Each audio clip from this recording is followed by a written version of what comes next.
एक बार एक व्यक्ति अपनी ससुराल जा रहा था, मित्र से मिलने गया। मित्र ने कहा कहाँ आज बड़े तैयार दिखाई दे रहे हो। उसने कहा ससुराल जा रहे हैं, तुम भी चलो। मित्र बोला ये कोई ले जाने का ढंग है, पहले से बताते तो हम भी अपने कपड़े आदि पहनकर तैयार रहते। मित्र बोला कपड़ों में क्या हमारी पहन लेना, देत लेत मन संग न धरी, मित्रता में क्या हमारे पहन लेना। ठीक है, मित्र ने अपने कपड़े दे दिए, उसने पहन लिए, दोनों मिलकर ससुराल गए।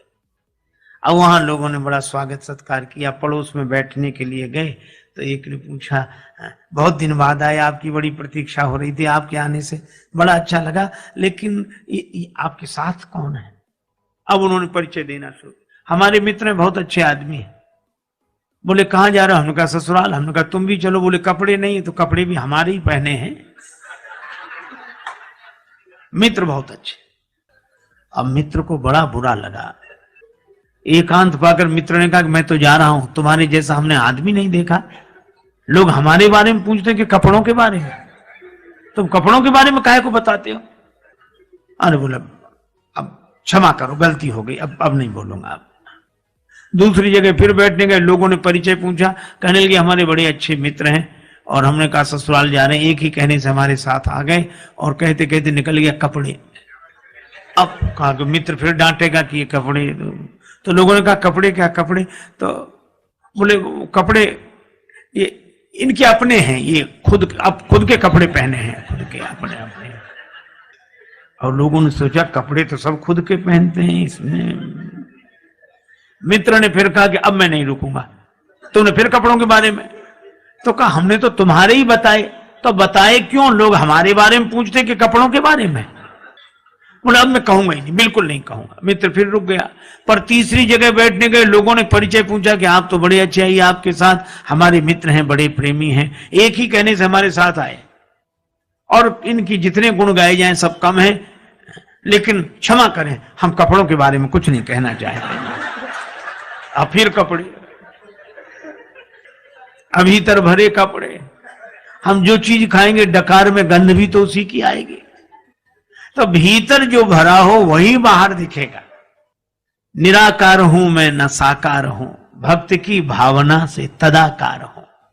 भक्त मुझे जिस दृष्टि से देखता है वो उसी दृष्टि से मैं दिखाई पड़ता हूं। अपने भाव के अनुसार भगवान का दर्शन होता है। सब भगवान को अलग अलग रूपों में देख रहे हैं, अलग अलग भावना से देख रहे हैं। कोई प्रेम से भर रहे हैं, कोई भय से भर रहे हैं। ये भी दे रहा जाए जस भाव, जिसको जैसी भावना रहे। राम जी से अधिक राम जी के दास की महिमा। मैंने एक संत के मुख से सुना था, एक बार एक दंपति पति पत्नी मेले में गए। अब मेला में उनका मेल बिछुड़ गया। ऐसा भीड़ का रेला, पति एक तरफ पत्नी एक तरफ। अब दोनों एक दूसरे को ढूंढे, तो ऐसे मौके का फायदा उठाने वाले लोग चूकते कहां। राम जी का मंदिर था सामने। पुजारी बोला क्या बात है। बोले बहुत ढूंढ रहे हैं, पत्नी यहीं कहीं खो गई। अरे बोले भगवान से प्रार्थना करो, चलो। बड़े संपन्न आदमी थे, पुराने जमाने की बात। एक थाल में लड्डू मंगा कर रख लिए, 500 रुपए रख दिए और प्रार्थना करने लगे, अब तो रघुनाथ कृपा कर दो, घरनी को लगे न बिना घरनी को। अब सामने हनुमान जी का मंदिर था, वो अलग। हनुमान जी के मंदिर के पुजारी ने सोचा कि इतने लड्डू और रुपया सब उधर ही जाएगा, इधर आता तो ठीक रहता। तो वहीं से बैठे बैठे बोला सेठ जी वहां क्यों चले गए, यहां आओ। इशारे से बोला यहां आओ। सेठ जी थाल ले आओ इते, कर दे ये कृपा जो लला अंजनी को। हनुमान जी के पास ले आओ, काम बन जाएगा। कपिराज से प्रीत विनीत करो, फिर से मुख देख सको पत्नी को। सेठ जी बोले कैसी बात करते हो, हनुमान जी तो सेवक हैं, राम जी तो इनके स्वामी हैं, हम सीधे स्वामी के पास पहुंचे। सेवक के पास आने की क्या जरूरत है, राम जी कर सकते हैं सब कुछ। अरे बोले सेवक स्वामी की बात छोड़ो, अपने अपने विभाग की बात है, ये काम उनसे नहीं बनेगा। का क्यों नहीं बनेगा, राम जी सब कुछ कर सकते हैं तो मेरी पत्नी को भी खोज सकते हैं। हनुमान जी के मंदिर का पुजारी बोला कि जाने दो, तेरी त्रिया को मिलावे कहा, जो पतो न लगाए सके अपनी को।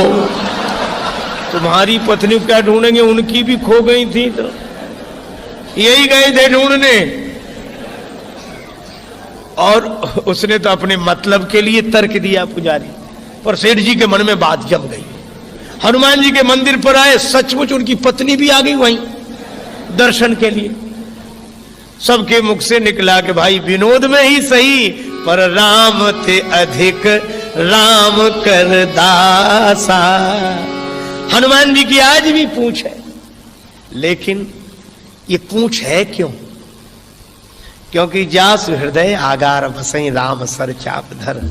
अभिमान हृदय में रखने वालों की पूछ नहीं रहती, भगवान को हृदय में रखने वालों की पूछ रहती है। ये विचार करो, तुम्हें भगवान ने बनाया कि भगवान को तुमने बनाया? वो आदमी सोचने लगा कि हम तो भगवान की पूजा के लिए जा रही, कहां से तर्क करने वाला रास्ते में मिल गया ये। तो उसने कहा कि भैया तुम बताओ क्या करें, हम तो मंदिर में दिया रखने जा रहे हैं, पूर्वजों से हमारे सब पितर यही करते आए हैं। तो वो क्या बोला, इतने दिनों से गलती चली आई तो क्या सही मान ली जाएगी? इसका अर्थ तुम भी गलत, तुम्हारी पीढ़ियां भी गलत। उस व्यक्ति ने कहा तो हम क्या करें ये बताओ। वो बोला विचार करो, ये दिए में ज्योति कहां से आई? अब है विचित्र बात की नहीं, अब दिए में ज्योति कहां से आई? उस व्यक्ति ने सोचा कि अगर हम कह दें कि माचिस की तीली से आई, तो ये पूछेगा कि तीली में कहां से आई। इस कहां का तो अंत ही नहीं है। उस व्यक्ति ने बड़ा अच्छा काम किया। जैसे ही उसने पूछा कि दिए में ज्योति कहां से आई, उसने फूंक मार कर दिया ही बुझा दिया। जैसे ही दिया बुझाया तो उस व्यक्ति ने कहा कि तुमने दिया क्यों बुझा दिया? तो यह व्यक्ति बोला कि अब तुम ही बताओ दिए की ज्योति कहां गई, कहां गई? उसने कहा इसका क्या अर्थ? तो इस व्यक्ति ने कहा कि जहां गई वहीं से आई थी। आई थी हम नहीं बता सकते, गई थी तुम नहीं बता सकते, काहे को बेकार विवाद में पड़ते हैं। अच्छा, इस तर्क से कुछ हल भी नहीं होता, कुछ हाथ भी नहीं लगता। तर्क से आप कुछ भी सिद्ध कर दो। महाभारतकार कहते हैं तर्को अप्रतिष्ठा, इस तर्क की कोई प्रतिष्ठा नहीं है। देखो, एक व्यक्ति पढ़कर आया, उसने बहुत विद्या अर्जित की थी। मां ने कहा कि बेटा तू अभी अभी लौटा है, स्वल्पाहार कर ले, 2 लड्डू खा ले। बेटा बोला पहले मेरी विद्या का चमत्कार देखो जो मैंने पढ़ा है। मां बोली क्या चमत्कार? बेटा बोला असंभव को संभव सिद्ध कर दूं। मां बोली कैसे करेगा, जो है नहीं उसको कैसे सिद्ध करेगा? पिता भी पास आकर बैठ गया कि देखें इसकी विद्या। बेटा बोला कि लड्डू कितने रखे हैं? मां बोली 2। बेटा बोला 3। कहा कैसे? बोले अभी सिद्ध कर देता हूं। कहा गिनो। मां ने गिनना शुरू किया, 1 लड्डू में 1, दूसरे लड्डू पर उंगली रखी 2। बेटा बोला 2 और 1 3। अब मां इधर से भी गिने 1, बेटा कहे ठीक 2, बेटा तुरंत कहे 2 और 1 3। गणित का सिद्धांत, जहां 2 और 1 वहां 3 तो होते ही हैं। अब मां ने कहा कि बेटा मैं सिद्ध भले ही ना कर पाऊं पर लड्डू तो 2 हैं। बेटा बोला सिद्ध करो तो मानो, लड्डू तो 3 हैं। उसका पिता बैठा था पास में, और पिता भी तो उसी का पिता था। उसने कहा कि बेटा तुम्हारी मां बिना पढ़ी लिखी है, समझती नहीं है, पर मुझे साफ साफ दिखाई देने लड्डू 3 है। तुमने जो सिद्ध किया बिल्कुल सही, लड्डू 3 है। अब एक काम करना। कहा क्या? कहा 1 लड्डू मैं खा लूंगा, दूसरा लड्डू तुम्हारी मां खा लेगी, और तीसरा तुम खा लेना। अरे भाई हाथ लगा क्या? इश्क वाले कर गए तय मंजिलें, इश्क वाले कर गए तय मंजिलें, आकिलों के रास्ते दुश्वार थे। एक आदमी गांव में गया, अपने मित्र के साथ घूमने निकला तो छोटा सा गांव, एक व्यक्ति तेल बेचता था, अकेला आदमी, और भीतर उसने कोल्हू चला रखा और बाहर बैठकर तेल बेचे। इस व्यक्ति ने देखा कि अकेला आदमी कैसे करता है, तो उसने कहा कि तुम ये बैल को हाँकते नहीं हो और कैसे बिना तुम्हारी चलाए चलता है? तो उस आदमी ने कहा कि बैल को मैं हाँक देता हूं और जब चलने लगता है तो बाहर आके बैठ जाता हूं, तो उसे पता नहीं लगता कि तुम पीछे हो। तेल बेचने वाले ने कहा हमने उसकी आंख पर पट्टी बांध रखी। सो तो ठीक है, लेकिन तुम बाहर बैठे हो, बैल अगर चलना बंद कर दे तो तुम्हें कैसे पता लगेगा? तेल बेचने वाला बोला हमने उसके गले में घंटी बांध रखी, चलना बंद होता घंटी बजनी बंद हो जाती, हम फिर जाके हाँक देते हैं। पर वो तार्किक मानने कोई तैयार नहीं। वो कहने लगा कि नहीं ये भी कोई बात नहीं हुई। कहा क्यों? कहा ऐसा भी तो हो सकता है कि बैल एक ही जगह खड़ा खड़ा गर्दन हिलाता रहे, एक ही जगह खड़ा खड़ा गर्दन हिलाता रहे तो भी तो घंटी बजेगी। तेल बेचने वाला हाथ जोड़ के बोला बाबूजी वह बैल है, आपकी तरह तार्किक नहीं है। एक बार दो बड़े संपन्न श्रीमंत सेठ बैठे थे, आपस में चर्चा हुई। एक बोला हमारा नौकर बड़ा मूर्ख है, दूसरा बोला हमारे नौकर से ज्यादा मूर्ख नहीं हो सकता। तो पहले वाला बोला नमूना देखोगे? हाँ। उसने अरे इधर आओ, बुलाया, 10 रुपए दिए, जाओ बाजार से टेलीविजन ले आओ 10 रुपए में। और वो 10 रुपए लेके चला गया टेलीविजन लेने। उसने अपने मित्र का देखा, इसका ये 10 रुपए में टेलीविजन लेने जा रहा। दूसरा बोला कि अब हमें अपने नौकर का नमूना दिखाने का अवसर दो। हाँ, उसने अपने नौकर को बोला इधर आओ। हाँ कहिए साहब। तुम ऐसा करो, ऑफिस तो तुमने देखा है? हाँ देखा है। ऑफिस में चले जाओ। हाँ तो वहां जाकर ये देखो कि हम वहां हैं कि नहीं। और दूसरा भी चला गया। मालिक दोनों हंस रहे थे कि कैसे मूर्ख है, लेकिन ये मूर्ख की पहचान है जो अपने को मूर्ख समझे, जिससे अपनी मूर्खता ही समझ में ना आए। वो दोनों मिल गए वहां। नौकर मिले तो कहने लगे हमारा मालिक बड़ा मूर्ख है। क्यों? कह रहा था 10 रुपए में टेलीविजन ले आओ। टेलीविजन तो हम 4 ले जाते, पर उसे ये तो सोचना चाहिए था आज इतवार है, बाजार बंद है। बोलो। और दूसरा क्या कहता है कि हमारा मालिक और ना समझ हमसे कहता तो ऑफिस में जाके देखो कि हम वहां हैं कि नहीं, हमको भेजने की क्या जरूरत थी, फोन नहीं कर सकता था।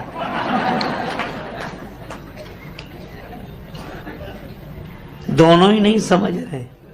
एक गुरुजी ने एक चेला बनाया, तो चेला बनते ही वो बोला कि गुरुजी अब आप गुरु हम चेला, हमें कुछ सुनाओ।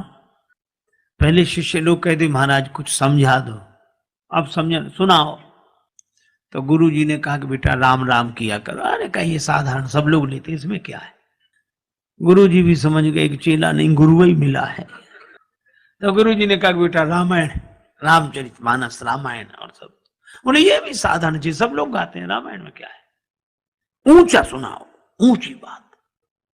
गुरुजी ने कहा फिर गीता, हाँ ये कुछ चलेगी। तो गुरुजी बोले महात्मा आज सुनाते हैं, गीता कल सुनाएंगे, महात्मा ही सुनाओ। तो गुरुजी ने वही श्लोक सर्वोपनिषदो गावो दोग्धा गोपाल नंदना और 12 सभी उपनिषद जो हैं सो गाय हैं, दोहने वाले भगवान श्री कृष्ण हैं, और यह गीता ज्ञान ही दुग्ध है, पान करने वाला बछड़ा अर्जुन है। और चेला कहे वाह महाराज, आ महाराज क्या बात, वाह वाह वाह। सो गुरुजी 1 घंटे की जगह 1.5 घंटे बोलते रहे। बाद में गुरुजी ने कहा कि बेटा कुछ समझ में ना आया हो तो पूछ लो। बोला हमें समझ ना आए, आप कम समझाते हो, हम ज्यादा समझते हैं। गुरुजी ने मन ही मन कहा कि हम ही नहीं समझ पाए पहले तुम्हें, लेकिन फिर भी कहा कि हम गुरुजी हैं तो कुछ तो पूछ लो, गुरु होने की कुछ। अच्छा तो और सब समझ में आया, एक एक अक्षर समझ में, एक जरा सी बात समझ में नहीं आई। गुरुजी बोले वो क्या? बोले आप बार बार कहते थे दोग्धा गोपाल नंदना, तो ये 2 गधा कौन थे? बोलो। सो गुरुजी ने माथा पीटा। चेला बोला बताया नहीं 2 गधा कौन थे? गुरुजी बोले एक हम और दूसरे तुम। एक गांव में रहता था एक कोई व्यक्ति, उसकी नाक कट गई, झगड़े में या किसी तरह कट गई। अब कौन वहां तक पता लगाने जाए, कट गई। अब बेचारा परेशान, एक तो नाक कट गई, गांव में जहां से भी निकले सभी लोग कहते नकटे भैया आ रहे, कोई कहता नकटे ताऊ, कोई नकटे चाचा, कोई राम राम भी करता तो कहता नकटे चाचा राम राम।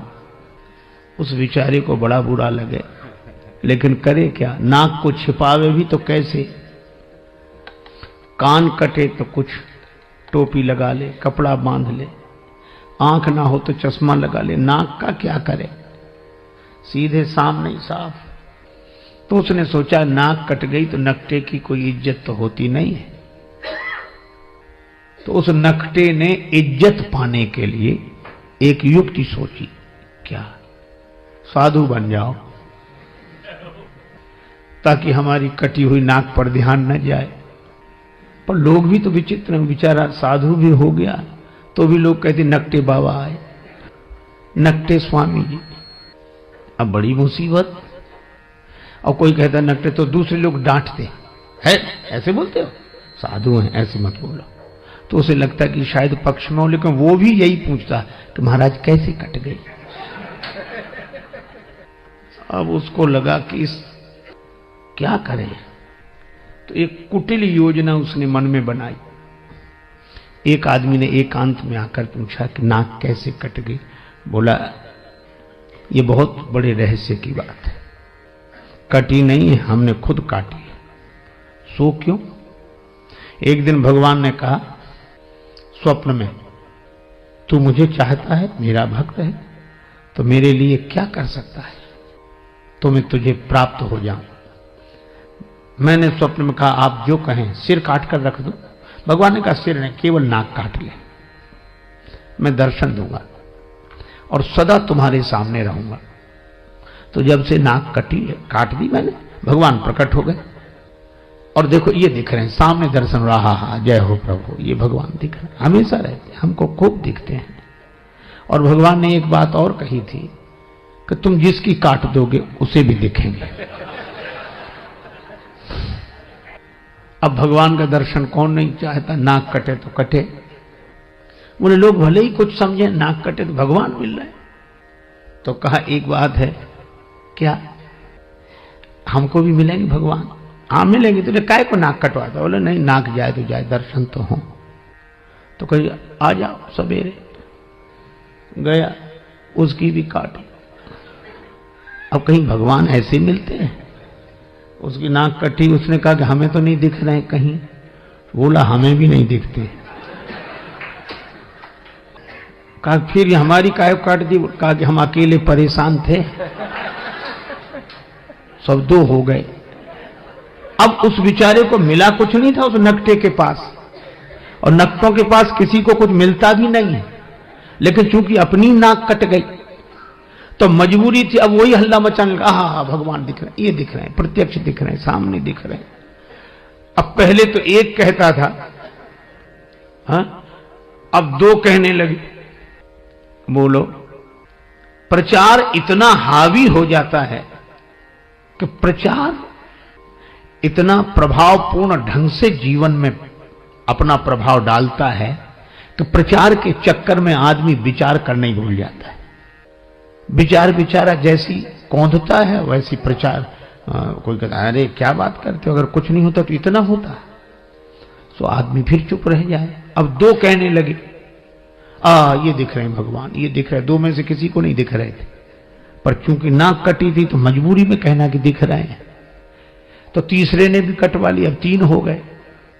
अरे 3 क्या, उन्होंने 300 कर दिए, धीरे धीरे 3000 हो गए, इतने नाक कटी।